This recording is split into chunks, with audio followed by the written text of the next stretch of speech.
years since you said that, you felt that it was your role to be the Michael Finley of this team, and now we're in the playoffs. And how do you view this, this role that you're in, and how important is it for you to provide that support to Luka and KP?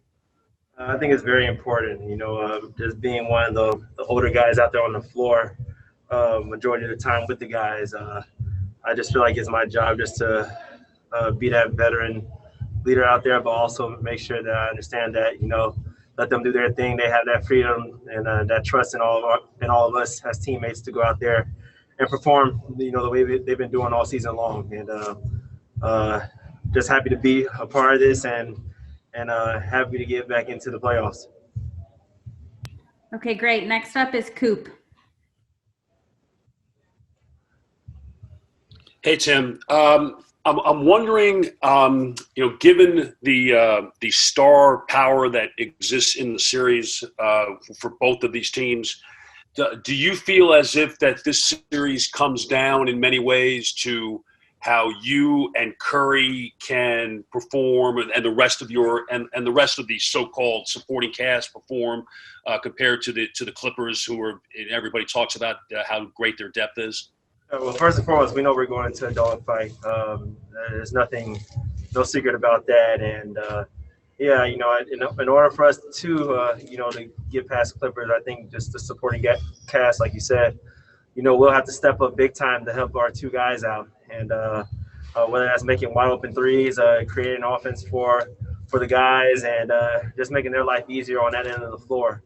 And most importantly, defensively, just buckling down on that end of the floor, all five guys, and make sure we stay out of foul trouble. Okay, we've got two more questions. Davide? Hey, Team Davide here. What do you think being in the bubble is going to change the playoffs compared to non-bubble playoffs? Oh, well, that's easy. It's the fans. We miss them dearly, but here there's really no such thing as a home court advantage. Everybody is in the same bubble, like you said, and there is no flying to LA. There is no flying to Dallas for that hometown, that home crowd, atmosphere and that feeling, which we dearly miss, and which plays a really key component, to guys performing out there on the floor, and it does have an effect. So now it's just about buckling down, like I said, and it's 0-0. Okay, I lied. We have two in the room, Brad and then Cassidy. Brad, go ahead. Well, we're seeing glimpses. It seems like you guys are pretty loose. How would you describe the How would you describe the feeling and the team's readiness right now? We're ready. I mean, we played these guys 3 times, one time here in the bubble.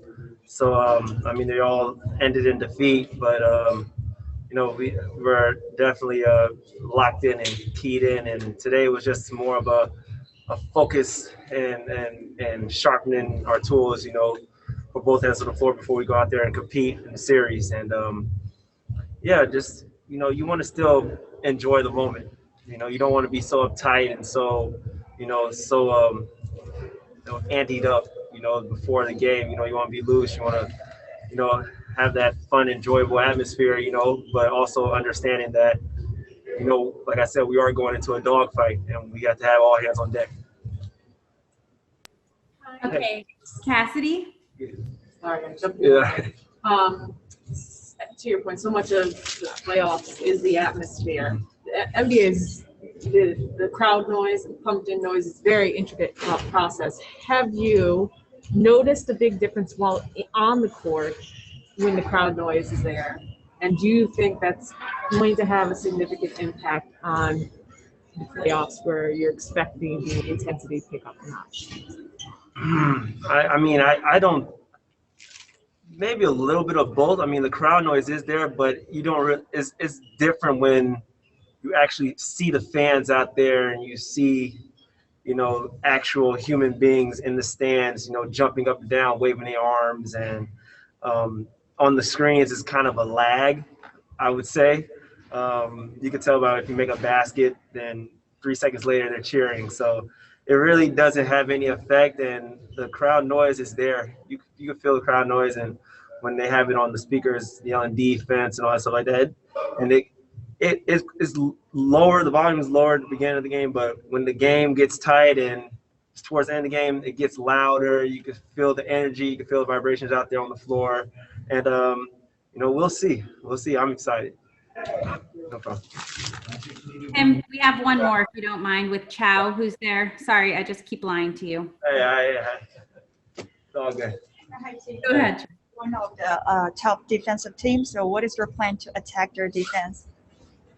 I mean, they are one of the top defensive teams, if not the best defensive team out there. But we are the best offensive team. So we know that we have to go down there and get stops against them, but they're gonna have to do the same thing when we come down on offense. I know we're a confident group of guys, and I know they're a confident group of guys. So it's gonna be a long fight, but I'm taking my offense and our team over anybody. No doubt. Thank you. I'm done now. You're really done. Appreciate y'all. Bye, Tim. All right.